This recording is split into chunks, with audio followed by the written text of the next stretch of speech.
Sanibonani nginibingelele nginamukele le channel eMasweti Media Production. Ukuthulela indaba namhlanje umxolisi ufana ngadla umozala phansi le enkandla emahlathi amnyama. Wenganza kwethu ngibuye ngawo ke futhi umkhonto wesizwe. Ngibuye ngayo ke MK yabantu ezungeza enkundleni zokuxhumana ngendlela ke eyisimanga.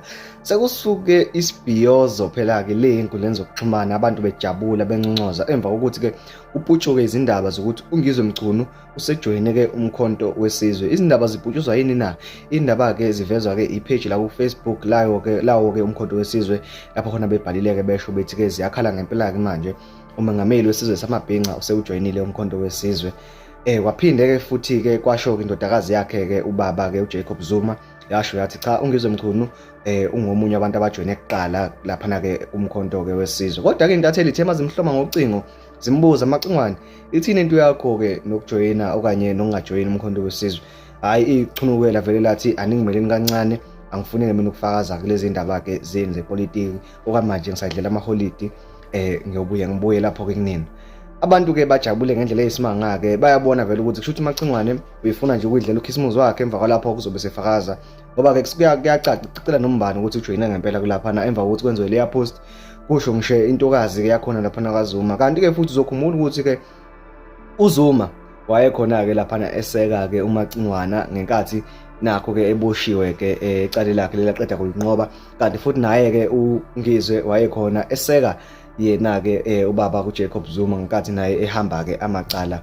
Osekwenzeke kwaba ke nesasasa elingaka ke enkundleni zokuxhumana mayelana ke nalomkhonto wesizwe ukubona abantu inamba zabantu zibhala ziveza ubufakazi bokujoyina iqembu lezepolitiki okuthuse kakhulu ukubona abantu abangakazi bekhulume ngepolitiki babonakala ke sibejoyina. Ngikhuluma ngoSjava ngikhuluma ngabo bonke ke abantu abaningi abadumile oTira obani bakhuluma nje indaba ukuthi bayajoyina bona bajoyina umkhonto wesizwe. Kanti ke emva kwensuku ezimbili oku48 hours 2 days izolo ebusuku sithema silala umkhonto wesizwe ubusonabantu abawu2 million abajoyinile as ama-members.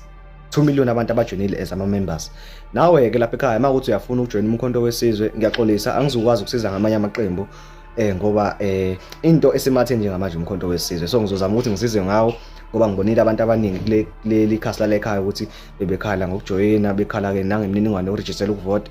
Makuthi nawe ufuna ukujoyina umkhonto wesizwe ufuthi okwesibili ufuna ukurijistela ukuthi uvote ngonyaka ozayo, into yokuqala ozoyenza ngizofaka iLink la ku-description yale video. Ngizophinda futhi ngenze ipost khona manje ozoyithola ke lapha ku community ezobe ihamba neLink. iLink yokuqala ezobe number 1 kuzobe kuyokurijistela kuba imember yelokuzana umkhonto wesizwe, bese kuthi esibili kuzobe kuyiLink yokurijistela ukuthi ukwazi ukuvota ke ngonyaka ozayo. Wenze njani na mangabe ufuna ukurijistela ukuthi ube imember ke yomkhonto wesizwe? Uzolandela leLink engiyifakile, ama steps azoyivelela wona uzobona phezulu kubhaliwe nje ngokuhlaza umkhonto wesizwe. Then bese ulandela ama steps la uzobe khona ukufaka iID yakho, ufaka amagama akho, ufaka iaddress yakho, wesiqiniseko ukuthi iaddress yakho awulenzi iphutha. Bese ke egcineni bafuna u10 we donation, imali ke nje yokuxhasa. Ngiyacabanga ukuthi ke ngoba kusaqala kodwa onke into engiqaphelile onke ke ama political parties mangabe uzojoyina izimember yakhona ukhipha u10 ke ze donation. So uzokhipha ke lo 10 lo bese ufaka iproof of payment, gcwalise nje zonke i-step, usayine la kufanele ukuthi usayine khona, bomela usayine lapha egcineni. Emva kwalapho ke usuqedile uyosuthola ke iproof of registration yakho ke ngiyacabanga ukuthi nge-message okanye nge-email. Then mawusufuna ukurijistela ukuvota iLink yesibili ke ozoyithola uzongena kuyona ufaka into zakho, ufaka i-address yakho, wenze sure ukuthi i-address yakho uzoyifaka indawo ozobe ukuyona ngonyaka ozayo. Mawukuthi njengamanje usemakhaya uhambela ukhisimuzi ungafaki i-address yalapho mawuthi uzobe ungekho ngonyaka ozayo mase kuvotwa.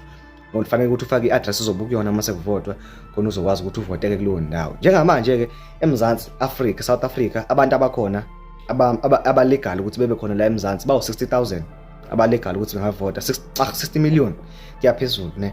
So abantu abasaregister ukuvota bawu 20 million njengamanje. Kulo 60 million ke wabantu khona nezingane khona abangaphansi kwa18 abangaqualifyela ukuthi bavote.